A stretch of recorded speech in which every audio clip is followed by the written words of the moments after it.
Sonic Advance blasted onto your Game Boy Advance back in 2001. Developed by Dimps and published by THQ here in the States, Sonic Advance hit just a scant 7 months after Sonic Adventure 2 was released for the Sega Dreamcast. Yes, the previously unthinkable had finally happened when a full-on Sonic the Hedgehog game landed on a system that wasn't made by Sega. And yes, I know you're all jumping to the comments to say, but what about the Neo Geo Pocket Sonic game, Jeremy? And yes, you're right, there was one released for the Neo Geo Pocket before this, but honestly no one really cared then, and no one especially cares now. The main point being that this was a Sonic game on a Nintendo platform, a platform that, unlike the Neo Geo Pocket, was owned by more than 10 people, so it was a pretty big deal. Please don't hurt me, I actually love the Neo Geo Pocket. This was finally Sega tossing off the shackles of console exclusivity for its biggest franchise and putting it on a Nintendo console, even if it was developed by a third party and for a handheld system.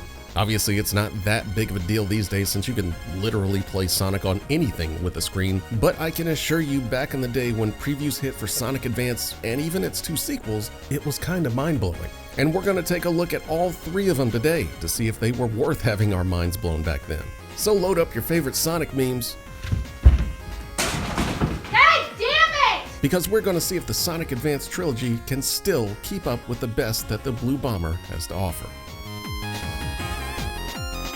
First up is, of course, the OG Sonic Advance, and this one is probably the most Sonic-like, at least to me anyway.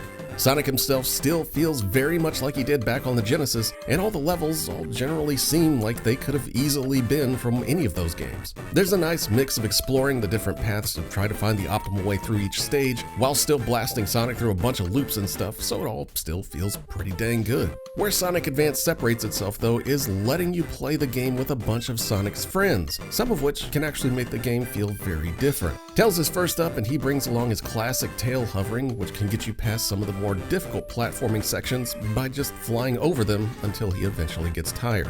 Knuckles also feels very much like his old Genesis self, being able to glide around and climb up vertical walls like the Chad Echidna that he is. Unfortunately though, there's not too many spots that seem specifically made for Knuckles' climbing ability this time around, but it's still a fun way to create some unintended shortcuts throughout the levels. He also gets a 3-punch combo attack that's straight out of Street Fighter, and it's just as satisfying to use it as it looks. And finally, we've got Amy.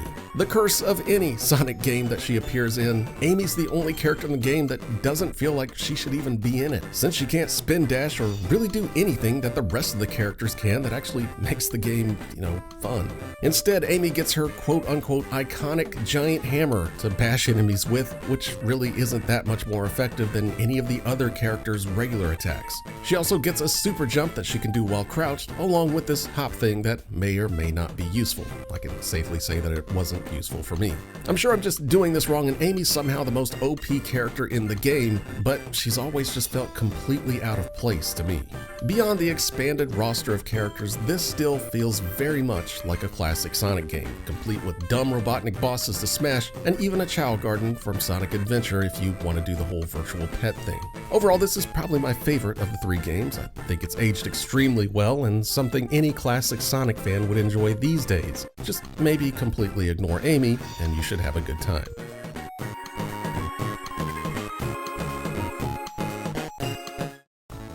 Sonic Advance 2 hit just a year later in 2002, and as much as the first Sonic Advance felt like a return to the Genesis Sonic games with a few modern trappings, Sonic Advance 2 instead pushes way more into what modern Sonic games feel like these days. Apparently, Sega got a memo from several angry 10-year-olds that Sonic has to go fast all the time, and now most stages can basically be beaten by just holding right on the D-pad and blowing through them like a crack addict on speed. Personally, I've never been the biggest fan of this style of Sonic gameplay since it just kind of feels overly automated at times and takes the fun away from finding the different paths throughout each stage. Keeping with the theme of gotta go fast, Robotnik has apparently got the need for speed as well, as every boss encounter now has you constantly running to catch up to whatever he's racing around in, while avoiding his attacks to find an opening to hit his weak spot. It's actually kind of neat the first time you do it, but then you realize that this is how pretty much every boss in the game's gonna be, and it kind of gets repetitive now and then.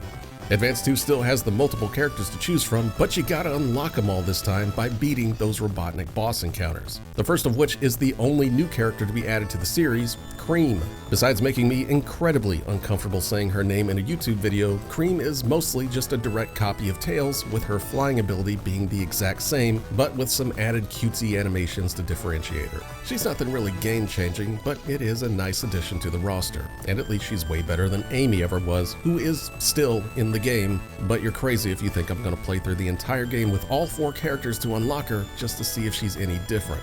Actually, the whole unlocking characters thing kinda sucks this time, since I can't just go pick who I want to play with right from the start. And when you do manage to unlock a new character, you've got to start all the way over from the beginning of the game just to use them, unless I'm missing something, which is a high possibility.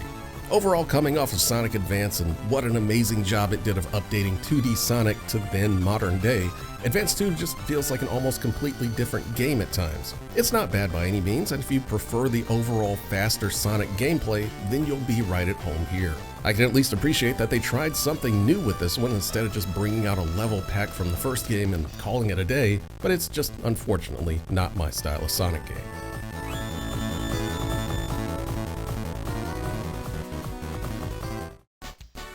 And finally, Sonic Advance 3 dropped in nearly 2 years after the previous game, and usually when you hit the third game in a series on the same platform, you're in for the least amount of effort being put in to polish gameplay or change things up, especially for a Game Boy Advance game in 2004.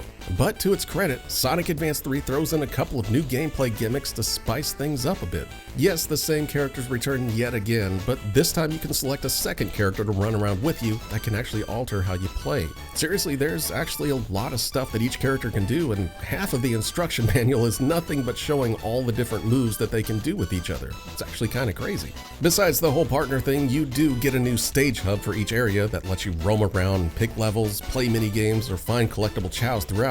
It's fun to be able to roam around and choose what level you want to play in and explore what's there, but besides that, it's mostly just window dressing. The boss battles do at least make a nice return to classic form, as Advance 3 ditches the whole running bosses from the previous game and brings in a fun new set of giant Robotnik bosses to beat up just as the Sonic gods always intended. Beyond that, there's not really that much different here. If you liked Advance 2, then this is just more of that. Still though, this is another solid effort, especially for how long in the tooth the Game Boy Advance was getting to at this point.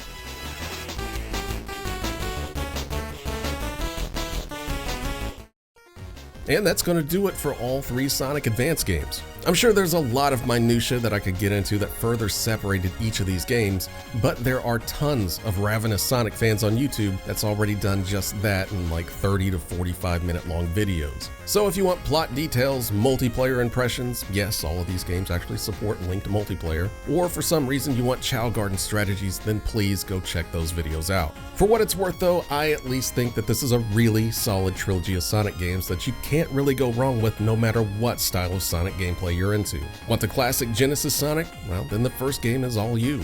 Want a faster, more in-your-face Sonic? The second game's got you covered, while the third game offers a nice blend of 1 and 2 while doing its own thing as well. And it goes without saying that if you're a Sonic fan at all that somehow missed out on these games back in the day, then run as fast as you can to check them out. While the Sonic Advance Trilogy may have been some of the first big Sonic games to finally jump off of a Sega system, they can still easily outrun just about any Sonic game out there to this day.